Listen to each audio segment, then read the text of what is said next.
আমার জীবন থেকে একটা শিক্ষা পাওয়া বা খুব কষ্টের একটা জিনিস, আমি রাত্রি 2টো বাজে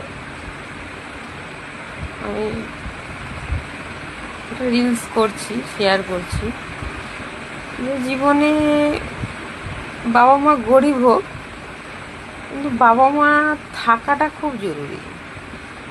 বাবা মা যদি চলে যায় একটা সার্টেন এজে, সেটা মানা যায় যে ধরো আমার 50 বছর বয়স হলো, যে কোনো মানুষের ধরো তার 50-55 বছর বয়স হয়ে গেল, তার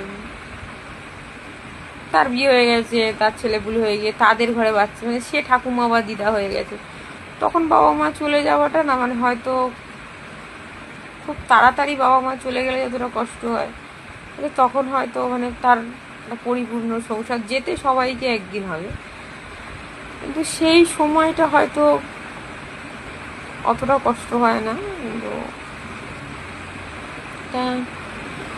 সময়ের আগে বাবা মা চলে গেলে খুব কষ্ট হয়। আমি এটা রাত 2টো বাজে আমার একটা ভেতরের খুব কষ্টের জায়গা থেকে আমি এটা মানে বলছি। বাবা মার পয়সা থাকাটা ম্যাটার করে না, বাবা মা থাকাটা জীবনে খুব ম্যাটার করে। বাবা মার একটা ফোন, কেন এলি না, কিরে কি করছিস, কি হয়েছে, জীবনে মানে বলার হয়তো ভাষা নেই, মানে কিভাবে বলবো, মানে ভেতরে একটা বাবা মাকে নিয়ে মানে নেই তো, তাই জন্য একটা খুব কষ্ট, একটা ইমোশনালের জায়গা কাজ করছে।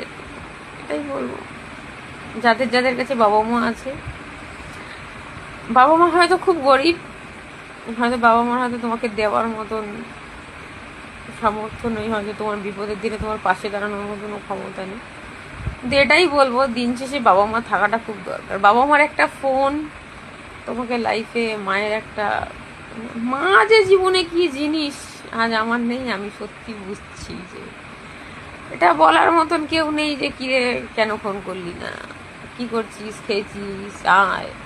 এটা খুব কষ্টের জায়গা। তাই যাদের কাছে আছে তারা বাবা মায়ের কদর করো। তো রাগ হবে, কষ্ট হবে, কিন্তু বাবা মার মতন কোনো জিনিস নেই। আর বাবা মাই হয়, বাবা মার কোনো বিকল্প হয় না। চলো টাটা, গুড নাইট।